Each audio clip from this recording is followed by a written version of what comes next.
All right, guys. It has been a while. It's been almost 2 weeks. I've been had a birthday one week, had getting ready for Honduras and roasting the next week, trying to roast enough to last for about 10 days. I am here on the farm again.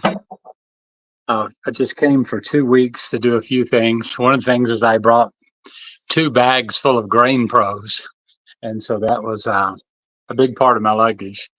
Thank goodness for my United card. Lets me have two 70-pound bags. One of them free, one of them I had to pay for. But anyway, my name is Ashley Williams. I own with my farm. With my family, I own Legacy Farms Coffee, Finca Williams, Finca Juancito, and we bring you Finca Ana, Osmond's Pride, and this year some San Diego, Finca San Diego. We haven't decided on a name. Might be Finca Sandy. But anywho, we have Legacy Farms Coffee 2010 on Instagram, Legacy Farms Coffee 200 on YouTube, and Facebook. It's just plain old Legacy Farms Coffee. I am in Cerro Bueno, Honduras, at what's known as LF Missions. We're going to change that this year to Legacy Farms Missions, just because that's what it actually is. Somebody told us for tax reasons we shouldn't call it Legacy Farms, but that is what it is. And so we're going to change the name, and we're going to move the nonprofit to Kansas. That's my goal. This is known as Julia's Joe. It's a mix of Perinema and Marciesa. It's a coffee I've sort of enjoyed, and so we put Julia's name on it, and we're now selling that roasted. Or you green guys can buy it and mix it yourself, but it's worked out to be a pretty good coffee. I can use some suggestions on we want to do some giveaways for like throw everybody's name in a hat, things like that. So we can definitely use some help on that. If we've already got some people watching, if anybody's watching wants a shout out for the if you sell roasted coffee or green coffee or have anything to do with coffee business, I don't have that. I don't have Joe Rogan following, but we're sure happy to put everybody's name out there, website, Facebook, however you sell your coffee. Somebody asked the reason I said that about Legacy Farms missions and Legacy Farms LF missions and all those things. We do have a nonprofit, and we've built a building. We haven't finished it yet. We still need to build one more bathroom and do all the interior work, doors and windows on a schoolroom, a kid's classroom that we're building. So we are probably 15,000 from getting the immediate needs done. We're 45,000 for having the full mission thing being done. The 45,000 will include 3 more guest houses here on the farm, and those will be used for they'll be sort of a barracks kind of thing. Each one will sleep 8 people, have its own bathroom. We're going to build we've got a small area we're going to convert over to a big kitchen and sort of a hangout space. Currently, we're 15,000 from finishing the project that we started. We've got to have like a small parking area. We've got to fix some erosion problems on the farm. We've got to do finish up the water, one more bathroom. And most of the electric is pretty sketchy in the building. I've just temporaried everything in. So it covers those things. And then we're going to start looking at a budget of like $1,000 a month to run all of our projects.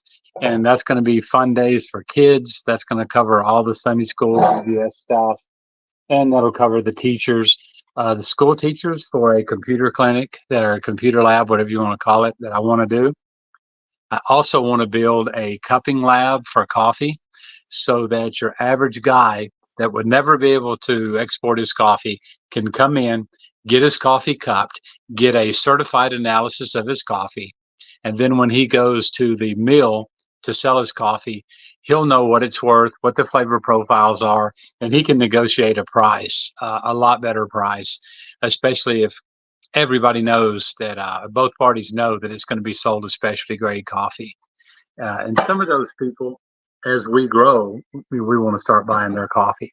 Right now, we've been buying Finca Osmond's. We butted heads with him a little bit this year, and he wouldn't sell us his coffee this year. So He ended up selling it at commodity prices, so that was his choice. I sure hated that.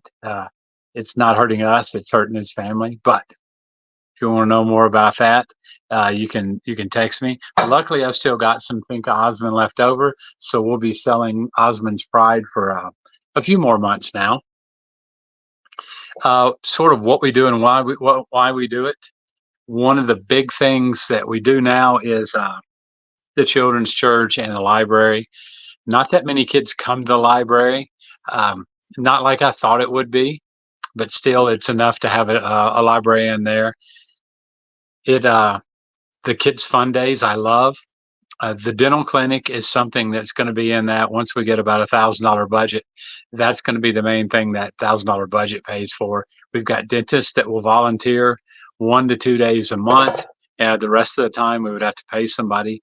But just to get started out, we want to do cleanings for all the kids and get them set up on a program. Well, they'll start doing teeth cleanings. Um, that's pretty much it for the nonprofit. If your Sunday school class, the other question was, how can we help? You can write 1 to 5 checks for $15,000 each, and that will cover everything we need, or start covering it. It would definitely be a big blessing. But on the little things, to having the computer lab, it would start out 1 day a week. We just need a school teacher, pay a school teacher to come in 2 or 3 hours one night a week just to get it started. So a Sunday school class could easily fund that. We've already got internet and things like that, which is fairly expensive here in Honduras.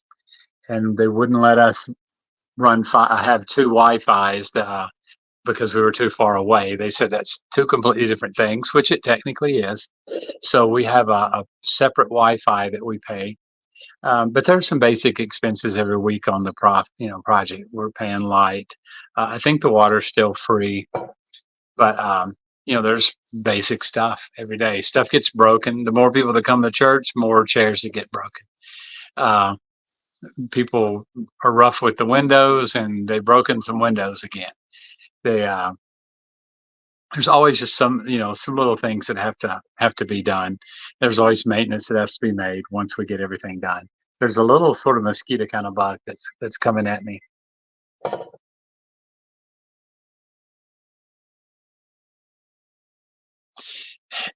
My dentist in Honduras, her name is Nelly Funes de Jeff, I mean, and she's been my dentist for like 20 years. I met her back in 1998 and started working, volunteering and doing some work at the dental clinic there.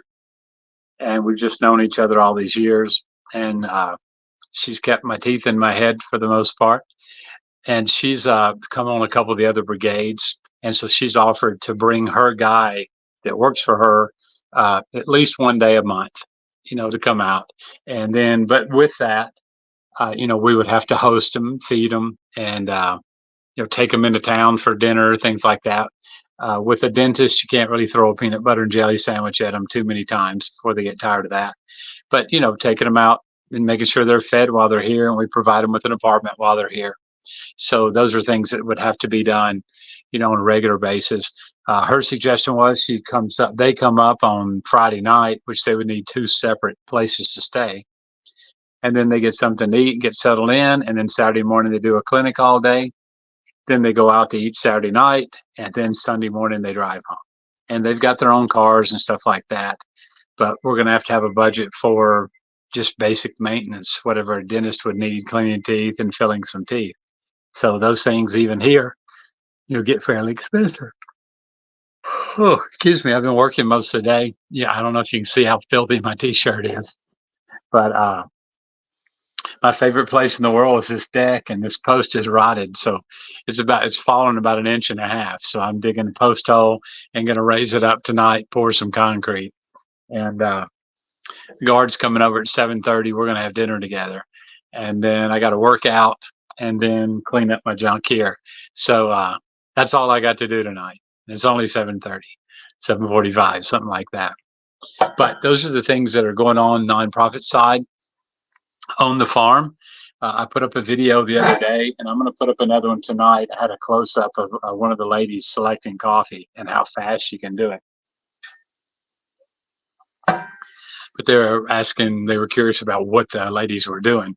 Right now, I think there's 14 ladies that are doing the selecting. This lot of coffee she said, was pretty dirty, and which she meant it's a honey process, so the beans are discolored, and so it takes a lot longer to look at the bean and make sure it's a good bean, because a lot of the darker colored and reddish beans are very good beans, and so it just takes them a while to go through it. I think the 14 ladies went through only 800 pounds today, which they should have been close to 1,500, which what a normal day should have been. So they were pretty slow today. And so that's the way it is sometimes. But we are running a little bit behind. And so we are running low on coffee in the United States. So we're going to have to, we're trying to find more women to come in and help select. The hand selecting, they were asking what that was and why. You can buy a $50,000 laser sorter, and we could fire about 12 of those 13 or 14 women. It would select we did the math the other day, it would select our entire farm in 8 days, where this year it's going to take us somewhere near 3 months to do it by hand. But you would lose, a lot of people would lose a job, and the machine can't sort for everything.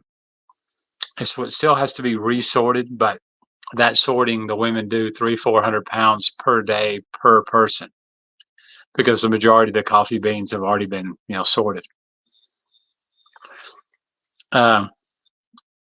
Somebody asked what I was doing. I basically I brought the Grain Pro bags to start bagging stuff in. Tomorrow we're going to order the burlap sacks that they will eventually go in. And I've got a mechanic came up and was going to work on my truck about 1.5 years ago. While he started taking the turbo off, he broke 2 head bolts, decided there's more he could do than he could do, so he just left. So I came back and I put the turbo on with the 2 broken head bolts, but it makes quite a bit of noise. So this week it's been repairing stuff.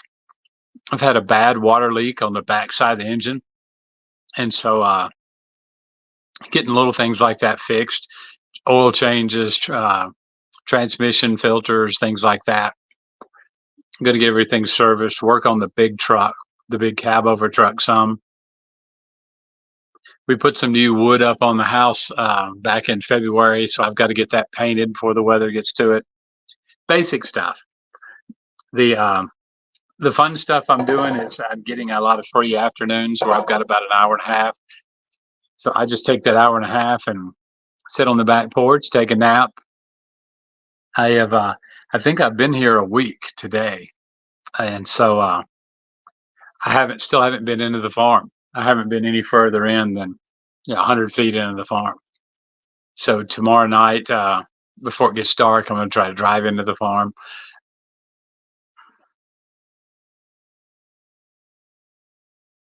Hey, Wild Bill, how you doing? Will, the lady said that there's been a couple of weeks where nobody showed up, but it's anywhere from 5 to 12 kids. And our library budget is, I think, $45 a week. That covers her salary, and then that covers a fun day, like for them doing where they do projects, not just reading. They'll do coloring and painting and stuff like that. That covers those materials.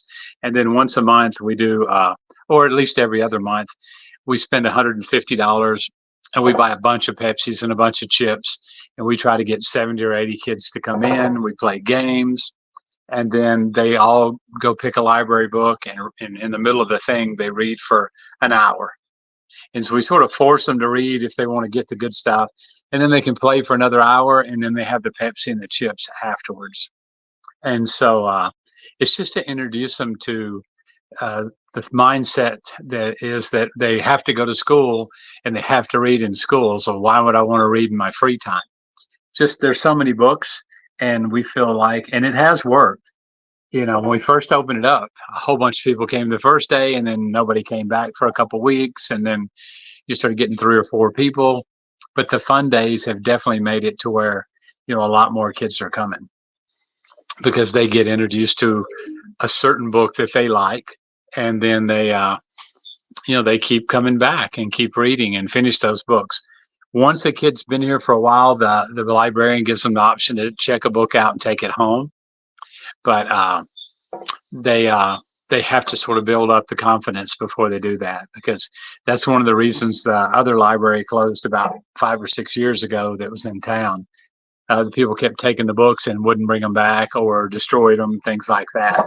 And accidents happen, but they can't afford to buy the book in the first place. And second place, they are super expensive, and good books are hard to find. Most of these books we brought from the United States. A church in Oregon bought $1,000 worth of books one day and sent them down. Just getting things like there. Somebody sent Harry Potter. I've never read Harry Potter.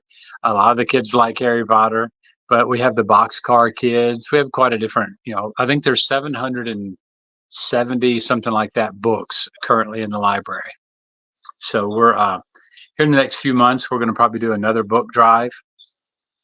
We've got some people. I know we'll do it next month because we've got some people coming in July. I've got like 18 to 20 people coming to do a mission trip. And so they'll have some empty space. So we're going to have them bring a few books when they come. So that'll get them here for free. But if anybody has any questions, shoot them to me. Bill, if you're still on there, how goes the roasting and all that good stuff? And Will, when's the next time you're going to be in Honduras? I don't know if you're coming this summer or... But a couple of the things that really help us is if you'll share our message, legacyfarmscoffee.com. If they don't buy our coffee, then stuff doesn't get done. But just helping us get the podcast out and growing the podcast. And I'm trying to look at some of the other questions.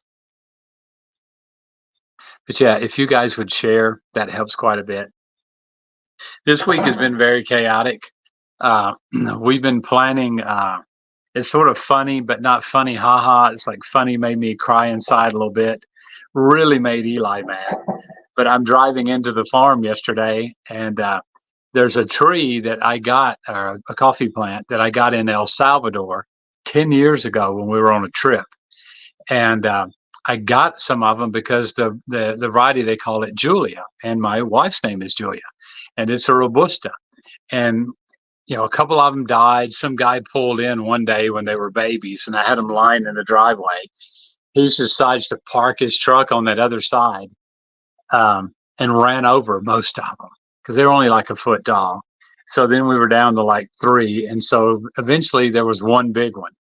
And so for a couple of years now, for at least about 4 or 5 years, I've been picking that, and that's just my personal coffee. I just drink it, and I would get a pound or 2 of beans off of it every year, roast it, and enjoy the Robusta.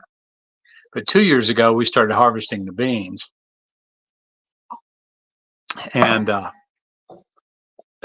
planting them. And so I think last year we planted about 80 plants. We're scheduled to have about 120 more this year. So anyway, I drive by my plant that's been right there for 10 years. Somebody just decided to cut it down. They just cut it down. No reason whatsoever. And we still haven't figured out who. But somebody just walked by and cut down the little plant. It's probably 7 foot tall, something like that. It's a big plant. It's 10 years old.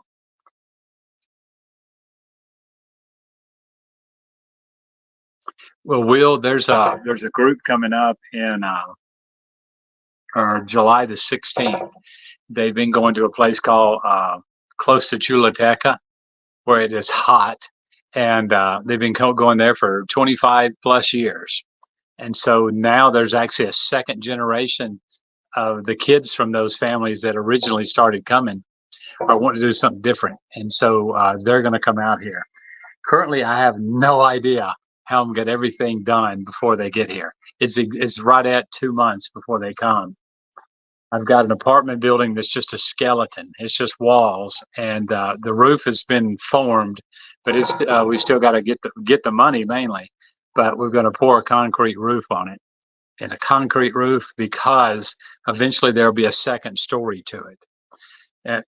And so it's going to be a kid's classroom for the Sunday school, but we need like $5,000 to buy all the desks, chairs, not desk, just chairs, tables, things like that you need in a Sunday school, windows, doors, finish it all in concrete, get the water to the building because it has a bathroom in it, and get electricity in it, get electricity to that area, get water to that area. So yeah, it's 5,000 would cover pretty much all that. Then builds concrete stairs down to it. But yeah, I don't like going to Chillicothe because it surely is hot. But getting back to the little Robusta plant, it just like hurt me. I mean, I was just sad when I saw that somebody just cut it down for no reason at all. They were just bored or something. I don't know. But it's a coffee plant, so it will come back in about 2 years. But that drastically delays my plan of, we were getting ready to start clearing some areas and make way for these new plants. And it's just not going to happen. So we're going to have to change that plan and delay it for a little while. And but Eli was planning on what's called Eli Mountain. He was planning on putting the Robusta there, because he's already designed a label for what he's calling his half calf and his calf and a half coffee that he's going to do. So there's going to be an Eli Mountain half calf, Eli Mountain calf and a half, and an Eli Mountain double calf. He had 3 new labels he was going to do. The half calf is going to be his coffee and decaf. The calf and a half is going to be half Robusta, half his coffee. And then the double calf would be just the Robusta. And so that put a big wrench in his cog, and I hate to see him get down when he's got a plan and he's already worked out his logo and his little saying that he's going to do and all that, and some knucklehead just cuts it down for no reason. But it happens. The people do silly things, and kids here get bored and they'll just tear stuff up. And we've got this beautiful place down here. We call it Yellow Rock because I told everybody you can see it from the air, and it's this giant rock. I said, I'm going to go down there and paint it yellow. And I said, you'll be able to see it from an airplane. And so I didn't do that because I didn't want to disturb the nature. But they were working in that area one day planting, and I went down to the rock, and they'd been eating breakfast every morning right there around it and sitting on it. And I look, and they just taken their machetes and started just whacking their names into it, and just took a beautiful natural rock that's been there since the beginning of time and just defaced it and destroyed it, and now it looks like crud.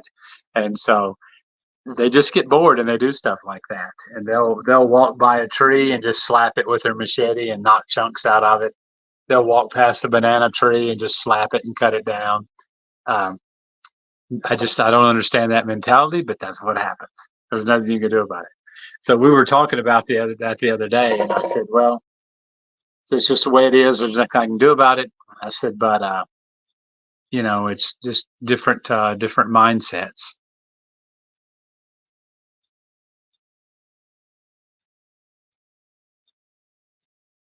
Yeah, it'd be cool if Hoveness wanted to come out sometime and bring kids out, and we could definitely have a fun day. Baxter is talking about. He's talked a couple times about bringing all of Baxter out and doing a cleaning, painting day, something like that. I thought I might try. I got to see what Mr. Steve's mission schedule is. Eli and I are going to come out in July, because July is going to be the 10th anniversary of when we moved to Honduras. It'll be Eli's 14th birthday, and there's another celebration. It's 26 years since I've been coming to Honduras. There was 3 things we'd be celebrating that week. Oh, the group that's coming in July is the group I came with, or that came with my church in 1998. So we're sort of celebrating that. They've never been to the farm before. During the last 10 years, we've stopped a bunch of times and driven out to their project, which is about 4.5 hours from here, and just so my family could know them and go visit, a lot of old friends while they're on a mission trip. And so this will be the first year all that group is coming here. So the entire group's coming here from a Tuesday till a Tuesday. We're going to have VBSs every day, a dental clinic, a medical clinic. If it works out in the budget, we're pouring our concrete parking lot that week. So Eli and I will get here a few days early, and we're going to start forming it so that when they get here, we're just going to lay out the rebar. They're going to tie it, and we're going to start mix her up and start blowing out concrete. It's going to take about 180 bags, I think, to pour a 6-inch thick concrete parking lot that'll hold about 20 cars.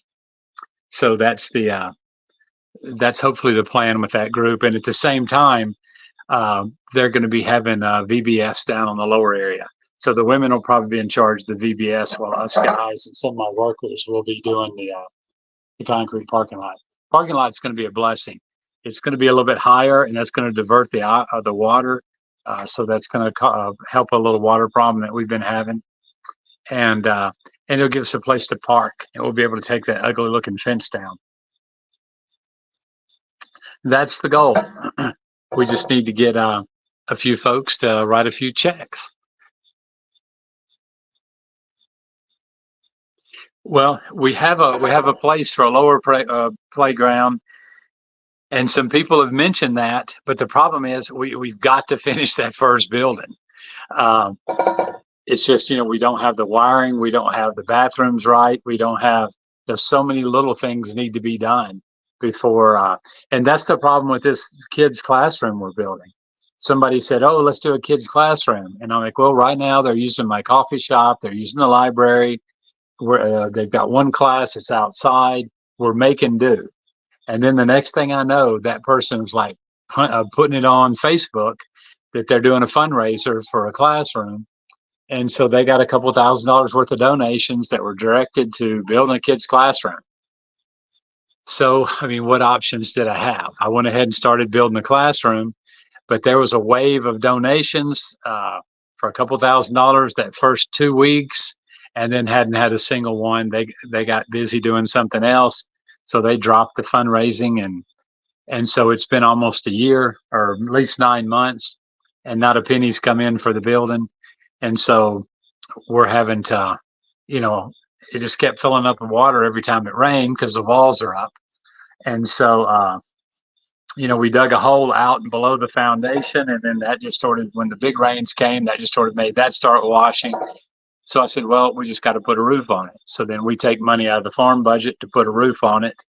And, it's just, it's been very difficult. It's been very difficult. We need to, I know that someday there's going to be a need for things like that. And I definitely know that a playground would be something that would draw the community in. And I have 2 areas set up to do a playground. I've got an idea for a slide that's going to be 60-something feet long. I've got some really good, I've got the slide designed out, to slow you down at the end and all that. And it's going to be about 3 foot wide, and it's going to be pretty cool. I mean, it's going to have about a 12-foot ladder, but then as the ground goes downhill, then they're just going to slide down the coffee farm. But yeah, there's a lot of things that I'd like to do. Swings are easy to build. All that stuff I can build here in the shop. But we just got to get some of these other things finished before we start any new projects. But like I said earlier, I don't know who all was listening.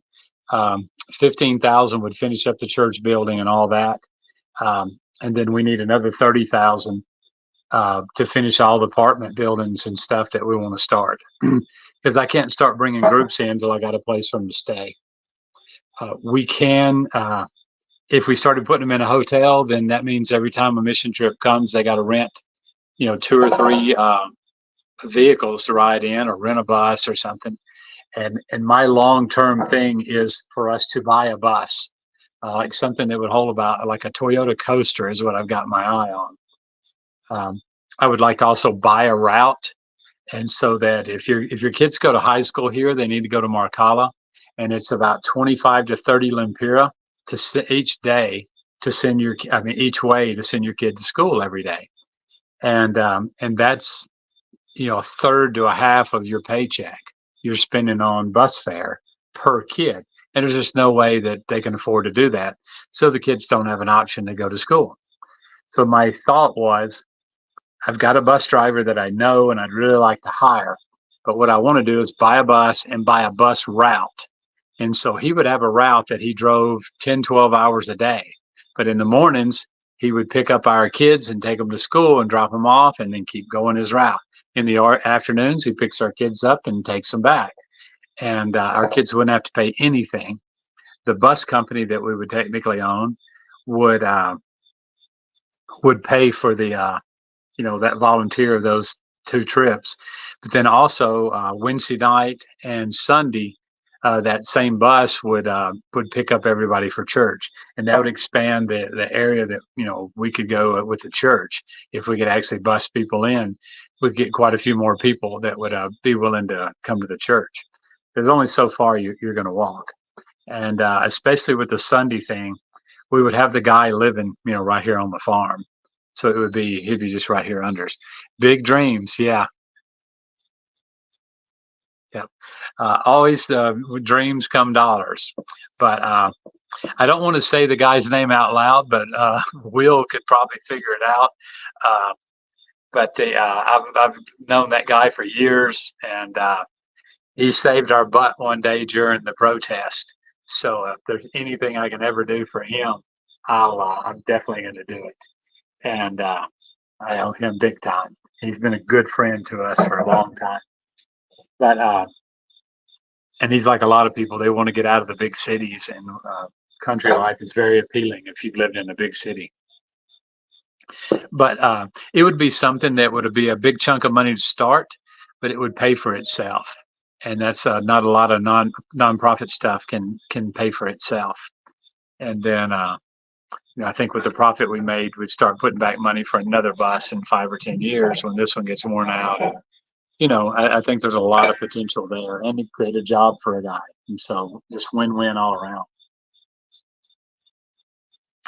I can't get enough coffee today. But yeah, share our words, let people know what we're doing. We still don't have control over our LF Missions website. And so somebody started that for us, and we haven't really been able to take it over. And so that's one of the reasons we're going to start a new website.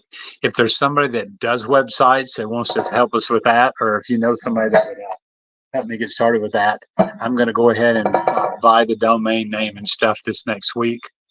And so I'd love to get started on doing that so that we could have a website for the mission side.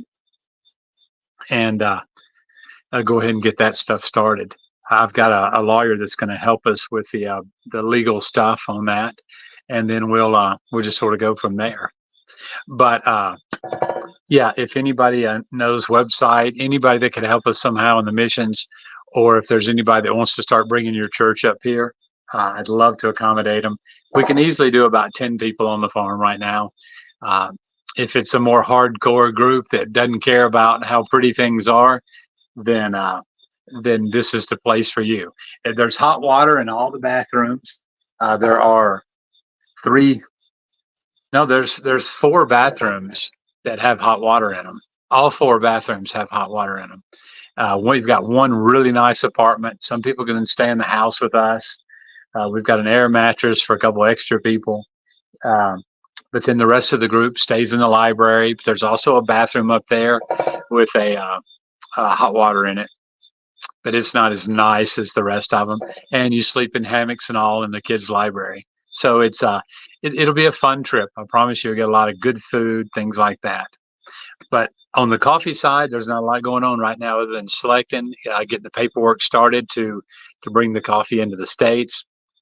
I would like some ideas. A couple people have mentioned to me for Eli's birthday this year, I'm going to make him a lord. And what you do is you buy a piece of land in Scotland. You buy a square foot of land in Scotland in a certain area, and you become a lord or a lady. And so he was talking about it with one of his friends one day, and they were kidding around. And so I'm going to buy him that for his birthday in July. And that'll be part of our birthday happenings that we have is we're going to knight him a Lord, or however you do it, dub him a Lord at the birthday party.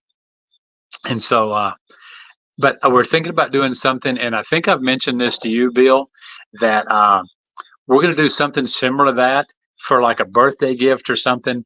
We're going to start sharing. We're going to sell a share or something like that of the coffee farm. So some of the coffee nuts, like me, I think before I bought a coffee farm, I wasn't that into coffee. But I think if I was, that would be a pretty cool gift. And I've mentioned it to a few people. So let me know what your thoughts are on that. Especially the coffee people watching, let me know what your thoughts are on it. If that you think that'd be a good idea. And we're talking about selling them for $30, $40, just some kind of novelty gift thing that you could give a loved one that was in the coffee or something like that. But and for you guys that roast coffee, I know Bill roasts coffee, and a couple of the other guys that are watching roast coffee, and so we're gonna start doing the that would be something cool for them to actually own a part of the farm. But we're trying to figure out, I talked to my lawyer about it. We're going to try to figure out exactly how that would work so that to make sure that, someday somebody didn't, buy the whole farm away from me or something. So there's a way to prevent all that, But yeah, we're going to figure all that out. And just let me know if that'd be something that you'd be interested in, or if you know anything about the legalities of that, or you've heard of anybody doing anything like that. But I have some post holes that await me tonight. I'm not looking forward to digging them. And I've got to have supper ready for the guard in about 24 minutes. So I think I'm going to throw a couple hamburgers on the grill or on the skillet. And so we'll have hamburgers and macaroni and cheese tonight for supper. And then I got to give him the bums rush out of here so that I can get started on some of this. And then the post holes, I got 2 more to dig, about 3 foot deep. And then I'll be able to, in the morning early, I'll pour concrete, and then I got to get to work on my truck. But then hopefully get a little workout in tonight and maybe even take a shower. Who knows? Hey, thanks, guys. Remember, share us, like us, subscribe, things like that. But share us with your friends. Share us to some of the people in the church. We need a couple more Sunday school or a couple of Sunday school classes to sort of pick up some of the so that we can open that library and the computer lab in the afternoons during the week. We'd love to do that and try to get a few more kids in. Danny just had a baby. She's our library lady, so she could definitely. She said she could definitely use a few more days work during the week, so I don't have to worry about somebody else hiring her. She's just working 1 day now. I'd like to get that up to 3 days a week. So, and she brings her kids to work with her. They're both under kindergarten age, so it'd be a great job for her, and it'd be a good opportunity for the people to come in and use computers to do help them with their homework and stuff like that. Anyway, thanks everybody for watching. Please share us and tell your friends about us. And we will talk to you guys very soon. I'll do another podcast on Friday night, and we're going to have a couple people on. I think maybe I can talk Bill into coming on and showing us his new roaster that he bought. So anyway, thanks. God bless, and we'll talk to you guys soon. Good night.